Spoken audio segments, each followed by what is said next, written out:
Hi, I'm Jan. I'm Tracey. All right, so we are in our last bit here at Meteora. We're actually on our balcony. In fact, this is the view we're looking at. Let me show it to you real quick here. Yeah, there's worse places. There's worse places to be. This has been a great hotel. In fact, I just realized we actually haven't shown you the hotel, so we'll show you the Hotel Divina right now.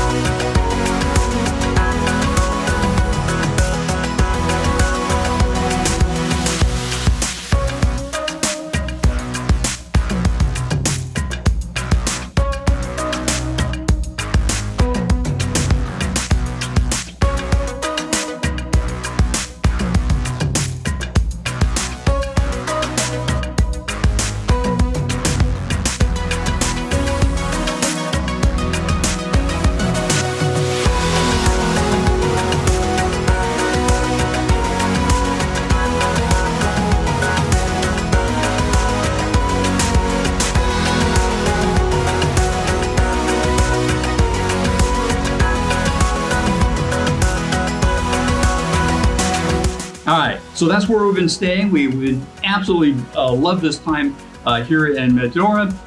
Tracey, where are we going today? So today we are going to Nicopolis, and then we're going to head back to Ioannina, which is on the west coast of Greece by Corfu. Yeah, all right, let's go.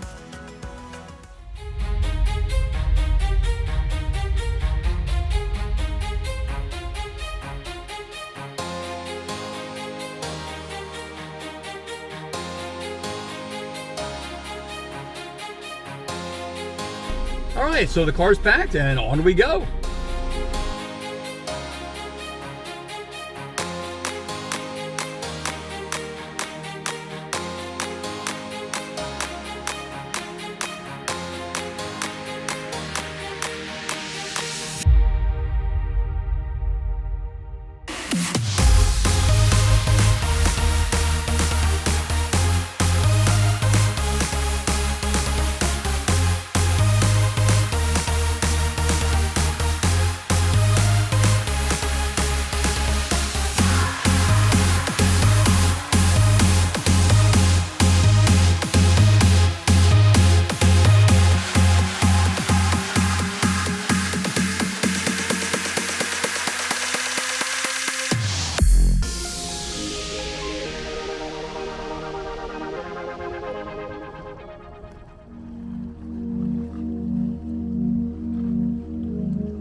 So we are at our first stop of the day since we left Meteora this morning. We are in a town called Actium.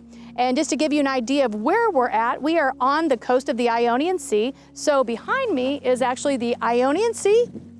And off to my front is the Bay of Ambrasia.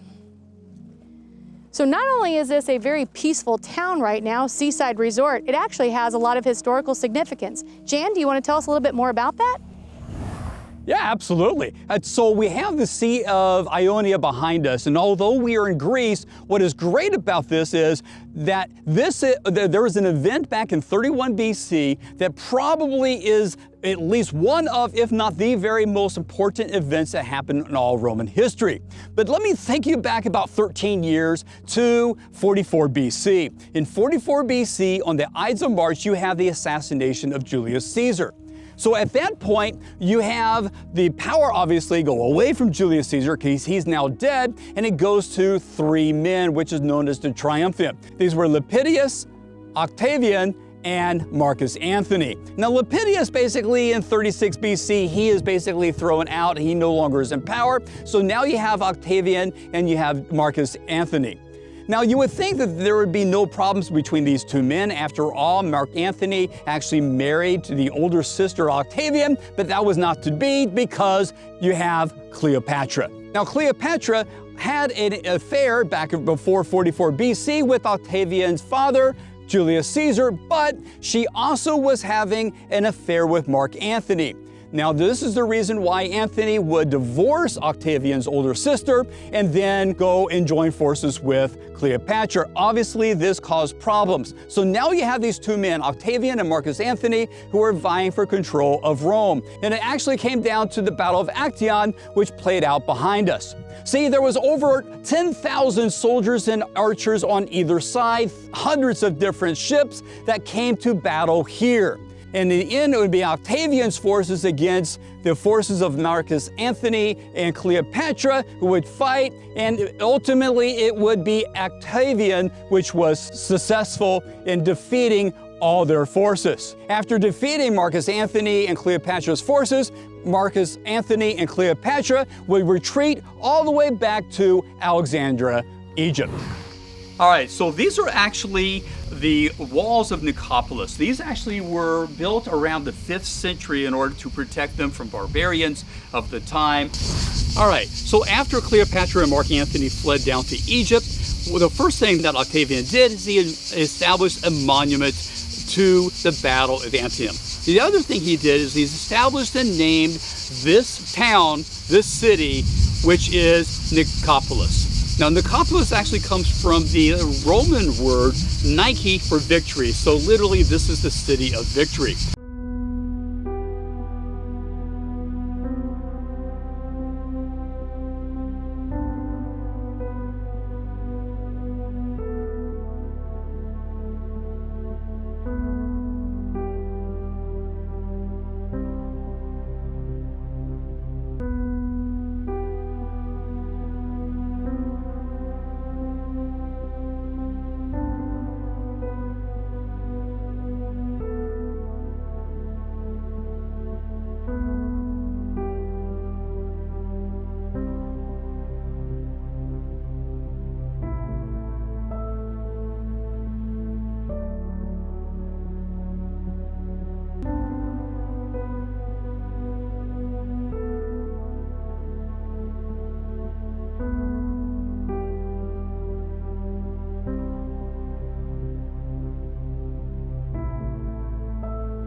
Also in Greece, and we are in the Odeon, and the Odeon is different than a theater because this was specifically for music.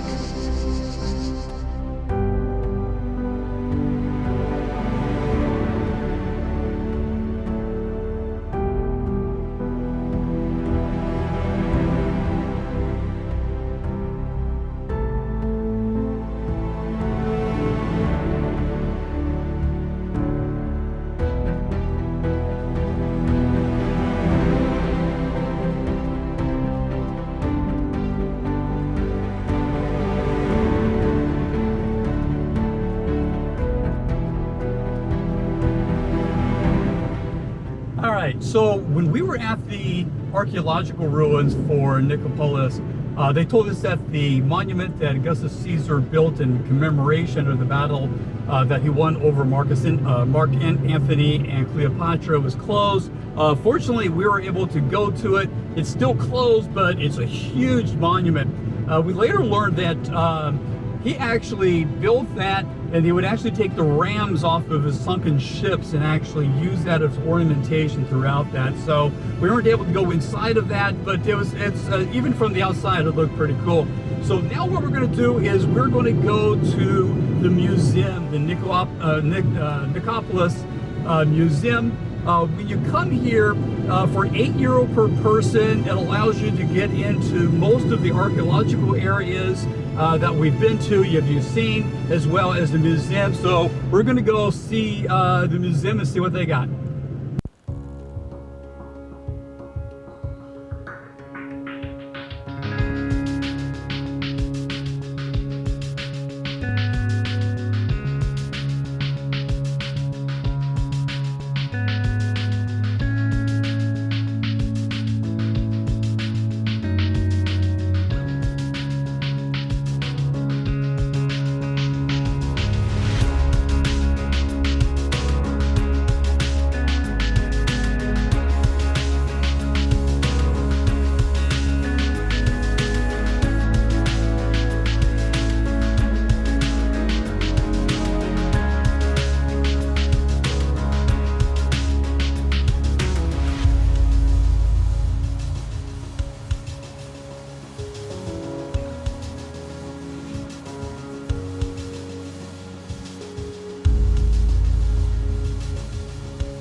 So we just had dinner. We had gyros and beers. We had 2 gyros, 4 beers, not each, but all together for the grand total of 20 euros. Not bad. So what we're doing is we're making our way down. We're going to go to, there's a castle that's here, and then there is a boat that goes onto the lake to the island that has no name. So let's go.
All right, so we're finishing up another great day in Greece. We're in Ioannina. Actually, we're on what they call an island with no name, or they call Ioannina Island. We just went to the museum of Ali Pasha, kind of an interesting guy. But then tomorrow we are going to Vergina, okay? And basically Vergina is really kind of important for Philip and Macedon.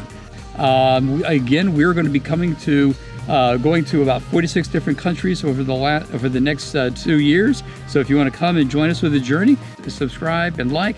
And in the comments below, tell us how hot was it? Because we learned a new word today. What is that word?